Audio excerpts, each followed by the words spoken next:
This Hall Effect keyboard costs $70.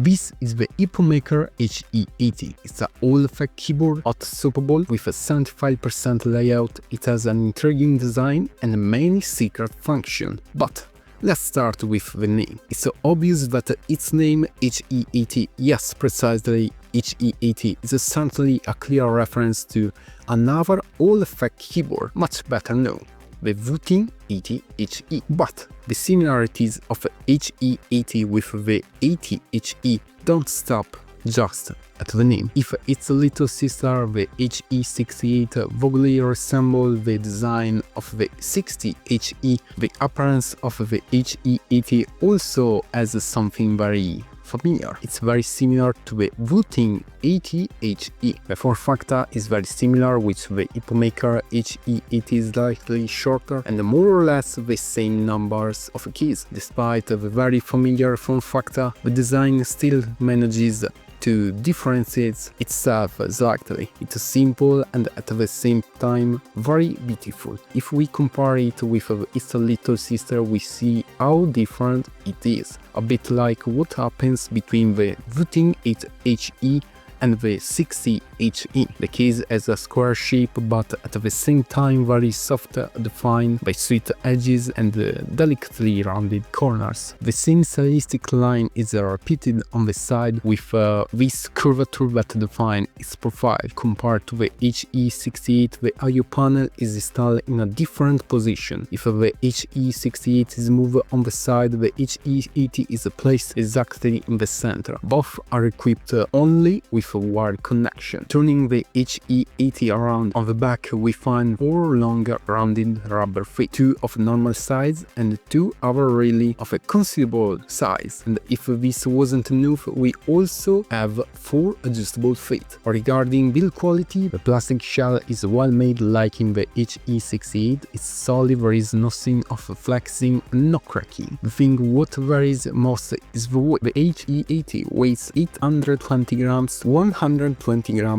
more than the HE68, and is exactly even than the wooting 80 HE. Regarding the keycaps, they are made in PBT with a double shot technique and present a cherry profile. They are solid, well built, and have a good texture. I would have preferred that the purple contrast keycaps had been translucent rather than completely transparent. The first reason is to make the typing sensation as homogeneous as possible. The second, to better diffuse the RGB lightning, which with this well leaves something to be desired. Despite being a keyboard designed purely for gaming, the HE80 defends itself excellently in the typing experience, even against keyboard much more expensive than it. Typing is very fluid, switches and the stabilizer are already pre-lubricated from the factory, and furthermore there is a good amount of foam in the right areas. To assess the interior disassembly of the HE80, it's very simple. The case closer relies on 4 simple Phillips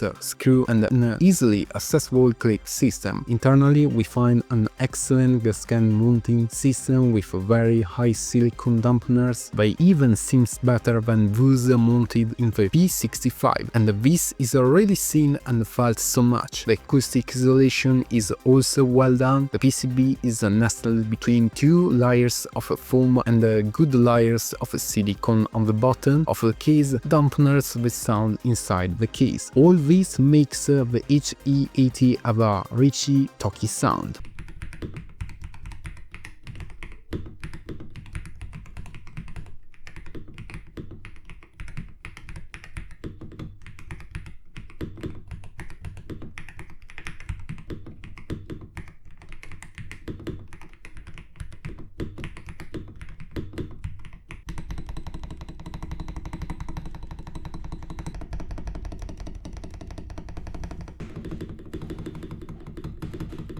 But the secret of this keyboard are these: the HE80 multi the Epomaker MagneX switches. They are magnetic switches compared to the mechanical switches. The magnetic switch is quieter, more resistant because it doesn't contain mechanical parts, and above all, it's faster. Regarding specification, the Epomaker MagneX switches offer a total travel of 3.4 plus minus 0.1 mm with an actuation force of 37 plus minus 5 gram force. The initial force is 30 gram force, while the final one reaches 45 gram force. The initial magnetic flux is 90 plus minus 10 Gauss, while the final magnetic flux reaches 550 plus minus 55 Gauss. Compared to the Epomaker pink switches mounted on the HE68, the Epomaker MagneX switches have a technical advantages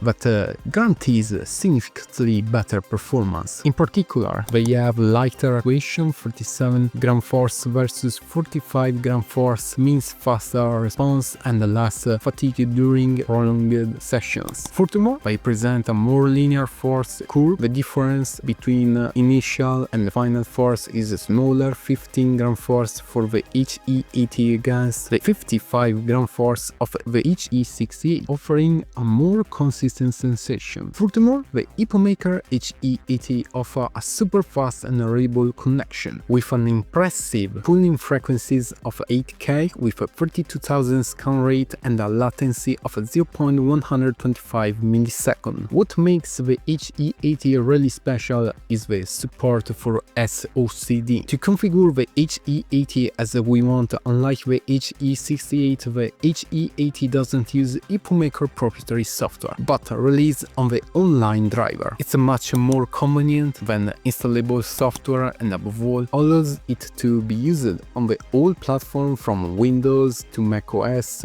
and also on Linux. The interface is simple and much cleaner compared to that of the software. Anyway, here inside the driver we can configure many things in a simple and intuitive way: lightning, macro segment, and then the focal point of every Hall Effect keyboard. Access to the main parameters like a rapid snappy, dynamic key strike, multi-tap, toggle switches, but above all SOCD. From the SOCD section we can select two keys like A and D and decide which must have priority when they are pressed simultaneously. Furthermore, we can set the trigger distance from 3.30 mm to 0.1 mm with a step of 0.01 mm and active or not the fast trigger with a sensitivity settable always from 0.1 mm to 3.30 mm.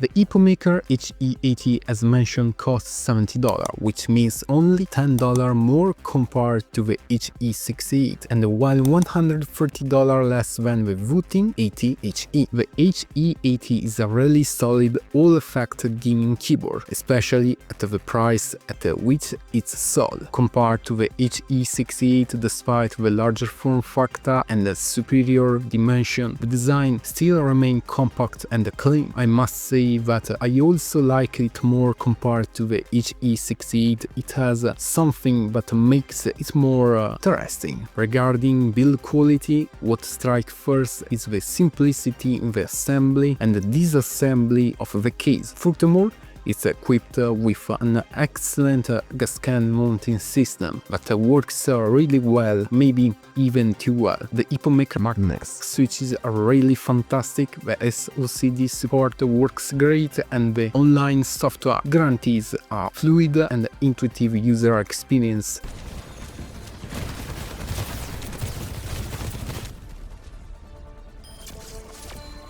In short, for everything it put on the table, the HE80 at $70 is a great deal. And what do you think? Let me know in the comments. If you are interested in this keyboard, we will find the all useful link below. And as always, huge thanks for watching and see you all again in the next one.